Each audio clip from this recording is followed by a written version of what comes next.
दोस्तों, जब से डोनाल्ड ट्रंप अमेरिका के राष्ट्रपति पद के उम्मीदवार बने, तभी से ये माना गया था कि अमेरिका की वो नीति जिसमें वो दूसरे देशों में अपने फायदे के लिए अनरेस्ट फैलाता है, वो समाप्त हो जाएंगी।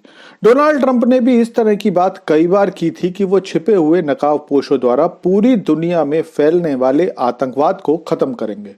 लेकिन क्या सच में ऐसा होने वाला है? क्योंकि जो खबरें निकलकर मणिपुर से आ रही हैं, वो तो यही बता रही हैं कि भले ही सरकार बदल जाए, लेकिन अमेरिकन नीति में कोई बदलाव नहीं आने वाला है।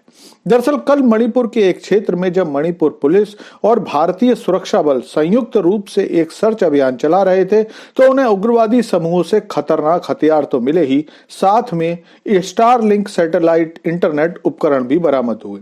इसके बाद सुरक्षा बलों सहित सरकार को भी बहुत जोर का झटका लगा, क्योंकि ये तो सरकार भी जानती है कि इन उग्रवादियों को म्यांमार, चीन और अमेरिकन स्टेट डिपार्टमेंट का पूरा साथ मिल रहा है और वो इस क्षेत्र में एक क्रिश्चियन स्टेट बनाना चाहते हैं। लेकिन इस सब में ट्रंप के सहयोगी और सोशल मीडिया एक्स के ओनर एलन मस्क का भी कोई जुड़ाव होगा, इसके बारे में किसी ने सोचा भी नहीं था। तो चलिए सारी खबर जानते हैं, लेकिन आपसे रिक्वेस्ट है कि चैनल को सब्सक्राइब कर लीजिए, क्योंकि यहाँ आपको डिफेंस, फाइनेंस और फॉरेन पॉलिसी पर वीडियोस रोज मिलते हैं। तो दोस्तों, ये तो मैं अपने पिछले वीडियोस में बता चुका हूं कि भारत सरकार ने सोशल मीडिया प्लेटफॉर्म एक्स के मालिक एलन मस्क को भारत में अपनी इंटरनेट फैसिलिटी शुरू करने की इजाजत दे दी है। डोनाल्ड ट्रंप के चुनाव जीतने के बाद एलन मस्क की कंपनी स्टारलिंक और भारत के इसरो के बीच एक समझौता हुआ, जिसके तहत अब ऐसे क्षेत्रों में जहां पर बाकी इंटरनेट प्रोवाइडर कंपनियां नहीं पहुंच पाई हैं, वहां भी इंटरनेट फैसिलिटी पहुंच पाएगी। लेकिन सरकार की इस सोच से भी तेजी से स्टारलिंक का प्रयोग अब मणिपुर के लोग नहीं, बल्कि मणिपुर के उग्रवादी करते हुए दिखाई दे रहे हैं। और इसे लेकर केवल सुरक्षा एजेंसीज ही नहीं, बल्कि भारत सरकार की नींद भी उड़ गई है। दरअसल मणिपुर के इराव खुनाव क्षेत्र में कल मणिपुर पुलिस और भारतीय सुरक्षा बल एक 56 वर्षीय मैतेई निवासी लेशराम कमल बाबू सिंह की तलाश कर रहे थे, जो लगभग 20 दिनों से लापता हैं। लेशराम 25 नवंबर से कांगपोकपी इलाके में से गायब हैं। सेना ने जब छापामारी की तो उनको मशीन गन, राइफल, शॉटगन सब मिली। साथ साथ स्टारलिंक का एक उपग्रह, इंटरनेट एंटीना, सैटेलाइट राउटर और 20 मीटर लंबी FTP केबल भी मिली। सरकार के लिए चिंता की बात केवल ये नहीं है कि स्टारलिंक की ये इंटरनेट डिवाइस मिली है, बल्कि ज्यादा बड़ी बात यह है कि ऐसी डिवाइस दूसरी बार भारतीय क्षेत्र से मिली है।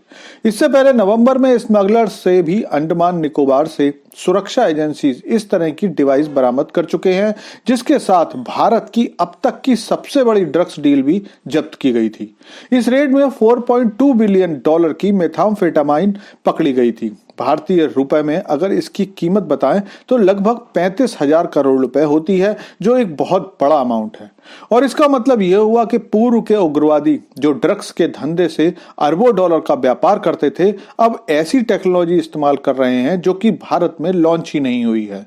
भारत सरकार ने इसके बाद स्टारलिंक को नोटिस भेजकर इस ऑपरेशन में इस्तेमाल हुए डिवाइस के खरीदार का विवरण मांगा है। दरअसल स्टारलिंक की बीम्स तकनीकी रूप से भारत में बंद है, क्योंकि अभी सरकार ने इसे शुरू करने की पूरी तरह से मंजूरी नहीं दी है।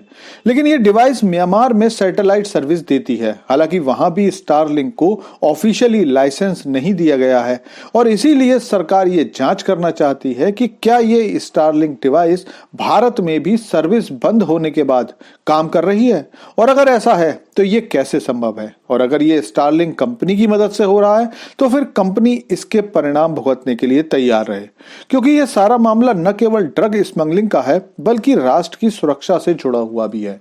और इसीलिए स्टारलिंक को नोटिस भी जारी कर दिया गया है।